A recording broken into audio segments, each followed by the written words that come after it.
Coffee toast. Cheers. Yours is steaming and mine's not. I know.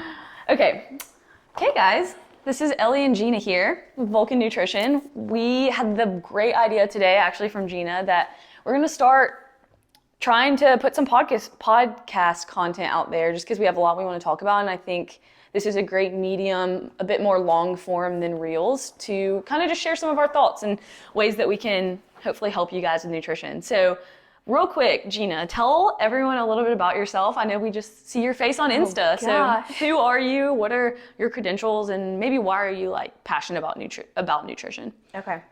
Yes, my name's Gina. I guess my background, I first met Ellie, 4 years ago? Yeah. You weren't married yet. I wasn't married yet. Neither of us were. We were single ladies. We were single. We were both dating, maybe engaged, but met you through my husband Garrett because he knew y'all through CrossFit Laminin. So Yep.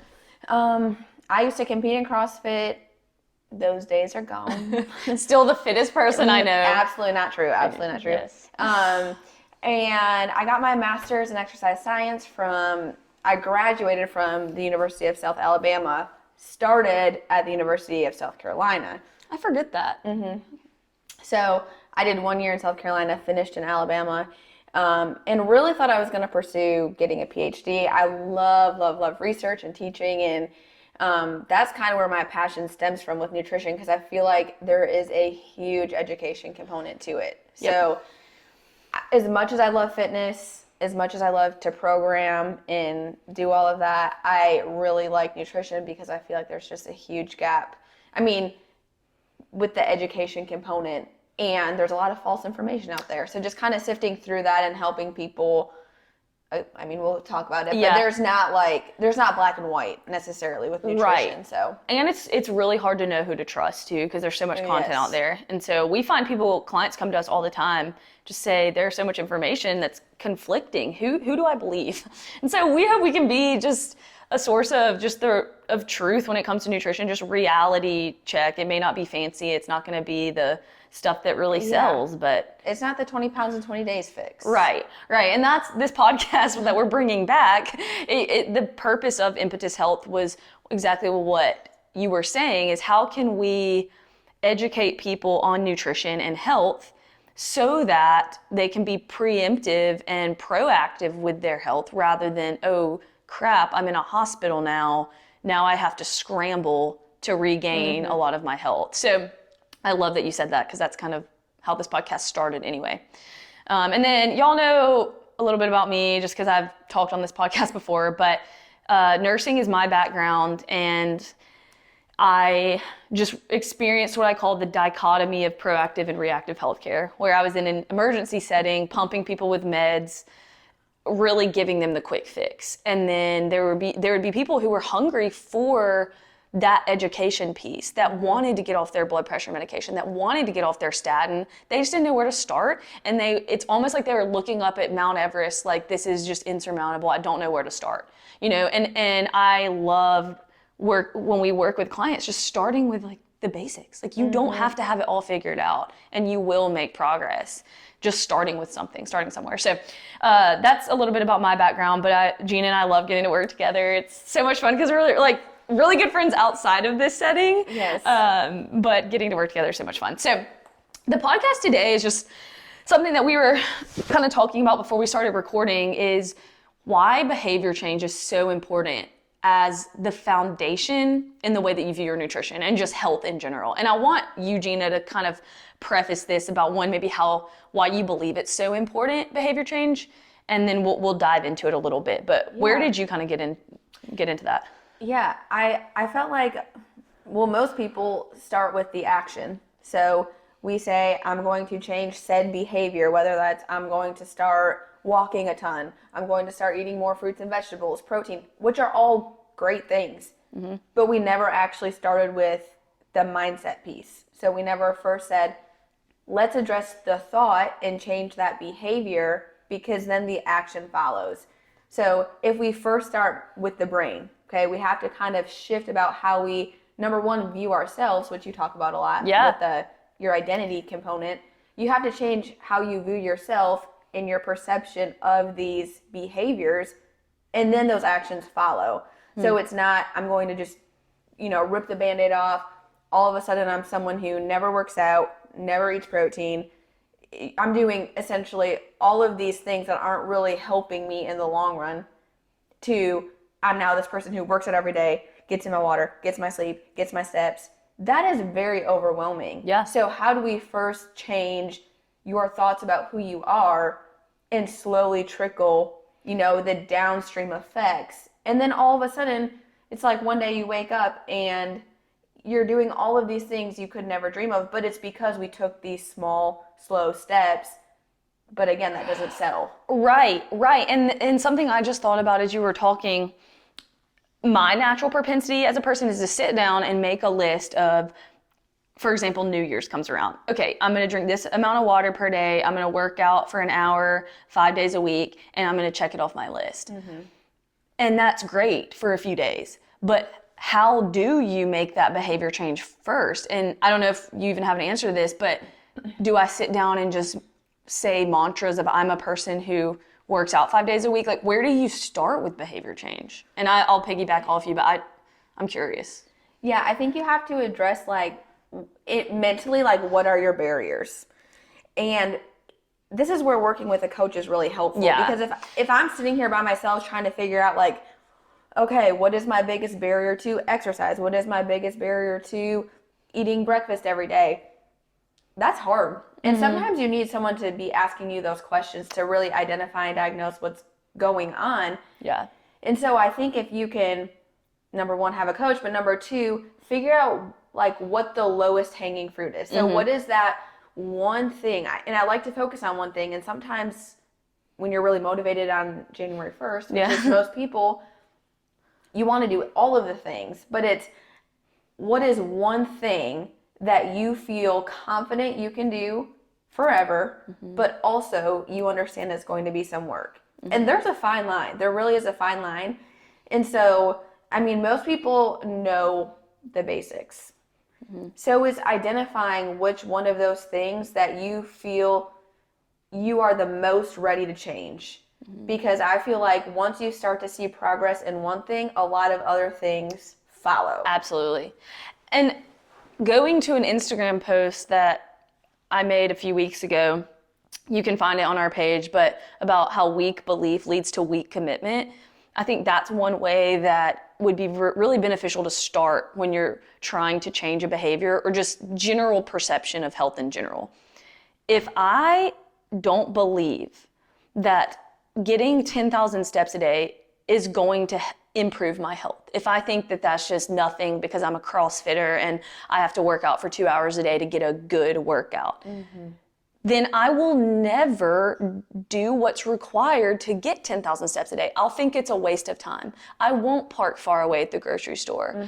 I won't do those tiny things that do add up to 10,000 steps a day. And that really over the course of a year, you can make amazing health progress by just getting a ton of more steps than normal, right? It doesn't have to be 10,000, that's the gold standard. But my point here is that I found, even in my own life, that I get into this mentality of, okay, it has to be a really hard workout or 2 workouts per day. And it's no, I have to start with saying, I really do believe that being a more active person and walking more will positively impact my health. And then from there, once I truly believe it, not just say it because I'm trying to believe it, then I start doing it. And it just becomes almost subconscious. So that's kind of where my mind goes when I think of behavior change. And then there's also, I think it's important to say, there's also a certain level of acting before you feel too. Correct. There's a really fine line of, okay, yeah, I don't feel like working out every day. I love working out, but I have to tell myself I'm a person who prioritizes my health. And it may not be, we can't have an all or nothing mindset of it has to be really intense if I feel like crap and I'm maybe sick that day, but I'm still going to do something. Yes. Because I know after I'll feel better. Right now, I don't feel like doing it.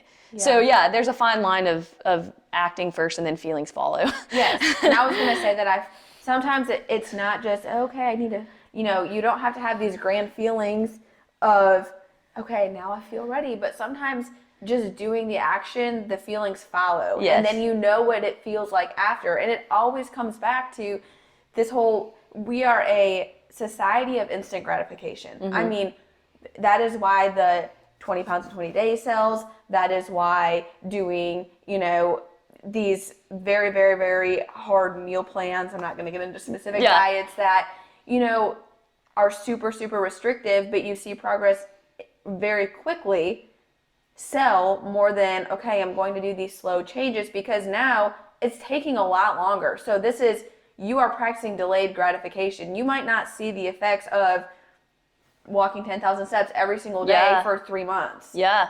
But then 3 months down the road, you're like, now I'm a person who just walks 4 miles a day. Yeah.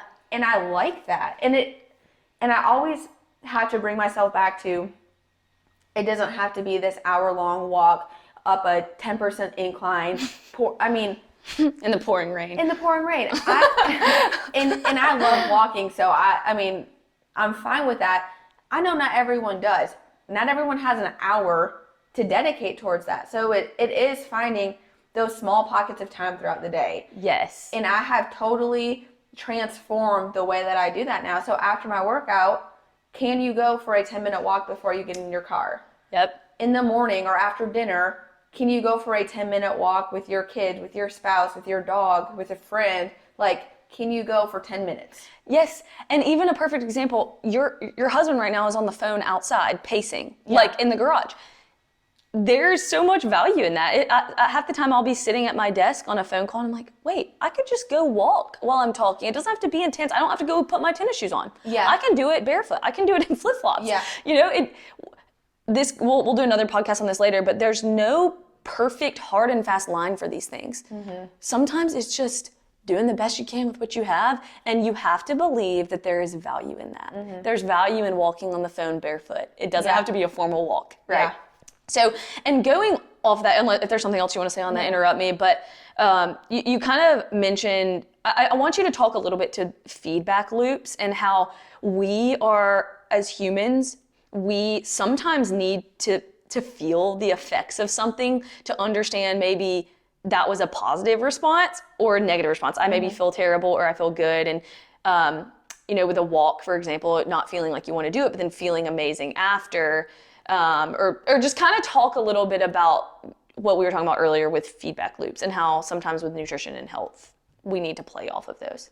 If you know what I mean by this. Wait, expand a little bit more. Okay. So, for example, when we were talking about, you'll tell people sometimes, you can eat whatever you want. Nothing's off limits. How if they did that with pizza all day, right, they're gonna feel really, really bad. Yeah. So how can we use that to our advantage, learn from that, and take all of these little data pieces of knowing how we feel after a certain action to then better ourselves as we move forward, if that makes sense. And I'm sorry, that's vague, but just talk a little bit about what you were saying with that concept of how you tell clients maybe they can eat whatever they want and see how they feel. Yeah, I think that sometimes we perceive certain foods as we can never eat this again because if we eat this, we will automatically gain weight. And so there are certain bad foods, so to speak. And then we have certain good foods that no matter, we can always eat these. They're healthy, we will lose weight type thing.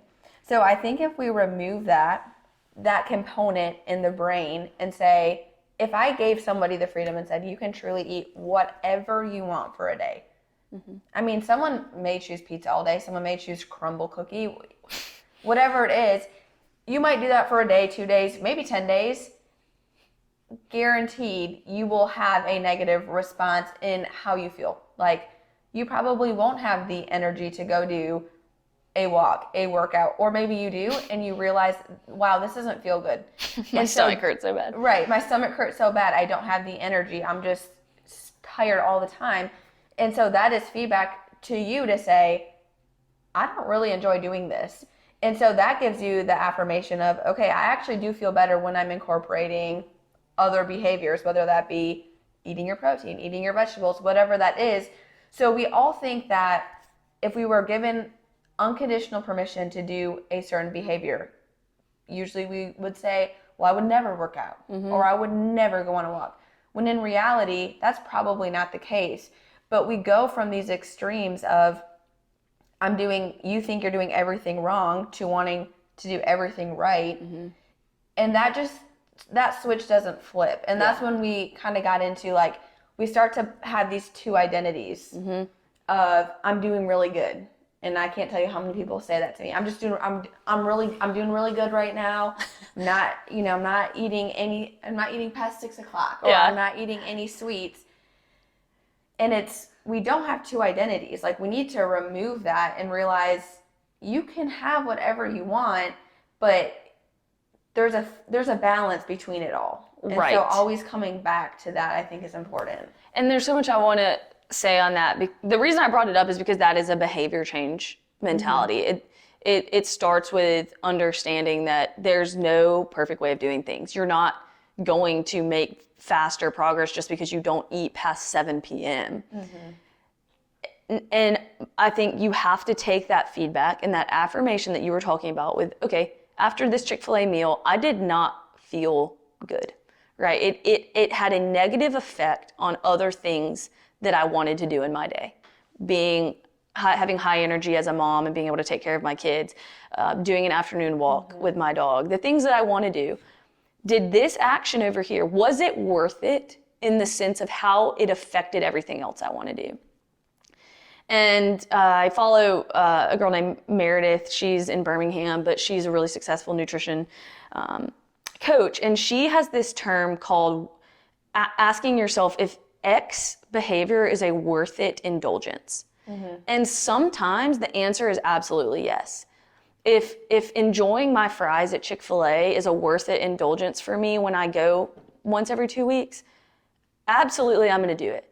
But like I told you earlier, if I pair it with a sandwich, I'm not going to feel good after, right? So I have to figure out, okay, let's zoom out a little bit. And beyond the 10 minutes that it's going to take for me to eat this meal, how can I set myself up for success to not say fries are off limits? To say, if I really want the fries, I've looked forward to them. I'm going to get the fries. But I'm going to pair it with a grilled chicken salad so I can get my protein, so I won't feel as bad and still enjoy the fries. Then I can still go do the walk. I can still have energy in the afternoon. To me, that's a worth it indulgence. I've made a trade-off, right? But if I had the all or nothing mindset and got the fries and the fried chicken sandwich, and then came home for dinner, felt terrible, and tried to only eat iceberg lettuce, then now I'm just setting myself up for failure with every decision I'm making after that. So I think that's really important, to give yourself permission, but also be aware of how it's going to affect everything else. There's a really fine line there. And sometimes you just have to do it to know. Exactly. Like you had to order the sandwich and the fries a couple times to say, yes, hey, I actually don't feel good when I do this. I need to change something. Because again, maybe I eat that. Maybe I eat the sandwich and the fries and I'm like, I feel good. We don't have to have the same nutrition plan to follow, because what works for Ellie might be different than what works for me. And so that's why having someone to help you make those decisions is really helpful, because it is all about feedback. It's every decision you make is practice. It's feedback, and you take what you've gained from that meal, from exercise, from whatever it may be, and you can apply it to the future. Yes. So every time you have a meal, you can ask yourself, was this worth it? If it was an indulgence, how do I feel after? And moving forward, would I change anything? Absolutely. And verbally processing it is so much more powerful than me just sitting there with my own thoughts thinking it. Because if I have a coach and you're my coach and I'm talking to you and you're asking me to process out loud how I felt after that meal, it becomes a bigger reality when I speak it. And sometimes I'll say something like, oh, wow, like that sounds like I really didn't feel very good when I say it out loud. Whereas if I'm just sitting in the Chick-fil-A parking lot thinking about it real quick, and then it's a fleeting thought like a ship in the night, and I do it again and again and again, there's a lot of power in talking to someone about it, and then my coach giving me strategies. Hey, let's pair it with this and see how you feel next time. So I think you're exactly right. Talking to someone about it is really helpful. And then even just the affirmation of reminding me, you're not Gina. She's going to respond a different way than you are.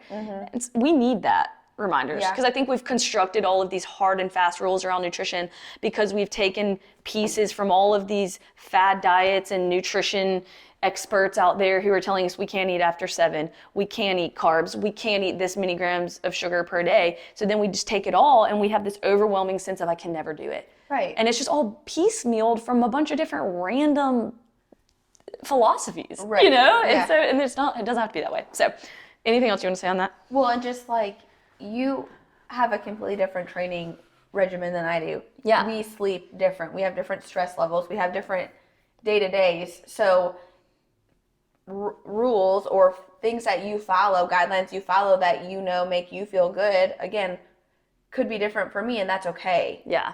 But when we see someone else do something that works for them, we don't have any insight on what their day-to-day looks like. And so, sure, you can try it, but I mean, again, you have to take the feedback from that experience and say, okay, I know this worked for them, but objectively, did this work for me? Yeah. And it might be a no. It might be a yes, but it might be a no, and you have to be okay with that. Yeah. Can you think of any other examples of how maybe this behavior change concept can play out practically in real life outside of, you know, the Chick-fil-A realizing that, okay, I felt like crap. Here's how I can change in the future.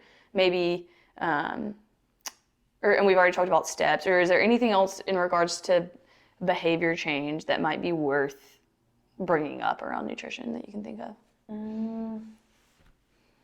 I think just like maybe full circle what we started with is if you're like, wow, this sounds really awesome, which it does, but I don't even really know where to start, because I think that's a lot of people is, again, like you mentioned, they're looking up at Mount Everest.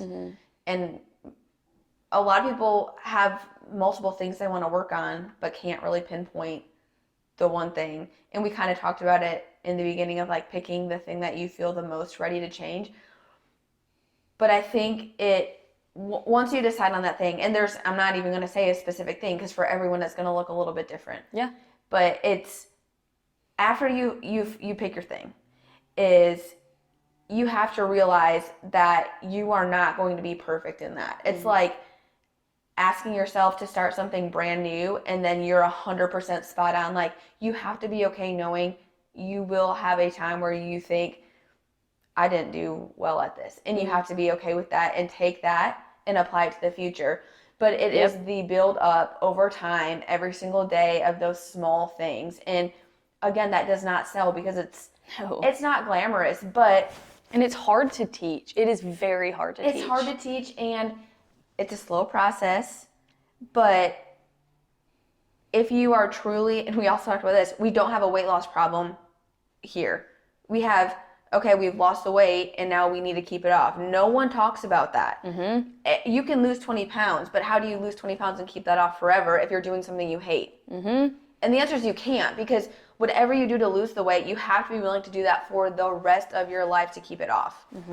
So if you start small and you make these changes that you may not even feel like you're seeing progress on a weekly basis, it could be monthly. And you have to be okay with that, because you are taking these steps to eventually get to a place where you do this forever, and it is now just what you do and who you are. And I think that's the beauty of behavior change, is that even though it is small and you don't have these huge wins on a daily basis, but now I've lost 20 pounds and I can keep it off and it doesn't feel like my life is over. Yeah, and you have to, in order to do it that way, you have to start out understanding, I am not looking for an outcome right now. All I can control is my effort and the thing that I do today, the tiny habits that are going to lead to me becoming this type of person. You will be constantly frustrated if you wake up every morning expecting an outcome. Right? Because I think we're so conditioned with these diets out there to see progress and like visibly see it on the scale or see it in our clothes or our belt loops or whatever. And all of that is great. There's nothing wrong with it. But if your sole pursuit is that you're only motivated when you see the progress, you will not ever find anything sustainable. Right. You have to find meaning in the walks, in the feeling good after you eat a meal that satisfies you, makes you feel good, and that you also enjoy. Like, you can still enjoy your life, you know? Yes, and yes. so you have to find that meaning in the effort in the day-to-day outside of outcome. Right. And I would say if you find yourself hating the process and the journey of trying to get to whatever your goal is, then we need to go back to the drawing board and figure out how we can change things. Yes. Because you shouldn't hate the journey. And always coming back to your main reason for doing whatever you choose to do, whether that be gaining muscle, losing weight, just pursuing health, is because you are in a place where I hate to use the word self-love, but you're doing it out of a place of respect for yourself. Yes. And wanting to treat your body well, not out of a place of, I hate the way I look, I'm trying to like lose this. You're Yes. like you can only hate yourself for so long before you're just done. Yes. Right? Like, screw it all. yeah, like this is a pointless pursuit. But if you're doing it out of a place of, I'm trying to steward my body well, I want to show up for the people that I love and care for, then the slower progress becomes, this is part of the journey. And enjoying the journey, then your body composition is almost like a side effect. Absolutely. And you're not just sitting around miserable waiting for this day where it's all going to just fall into place and you're going to be really happy. You can be happy during the process. Yeah. And that's where it becomes sustainable, something you can do for life. Yes. Doesn't mean it's going to be flowers and roses the whole time. There's days I don't want to eat a lean protein. And you know what? It's okay if I go and I don't do it, but it's just become a reality now that for 80% of my meals, I'm going to eat a specific way. And then whenever I choose to fill in whatever 20%, I can absolutely do that. But Right. I don't feel like I'm missing out on anything. And Yes. you have to find that place or else it's not going to be sustainable. Right. If you're living in the 20 reverse, the 20% of my life is or the 80% of my life is just like, 100% of my life is like completely just dialed in, then you will hit a point where you just can't maintain it anymore. Yes. So I could talk about this forever. I know. No, I think that was good. That was really good. So yeah, thanks, Gina.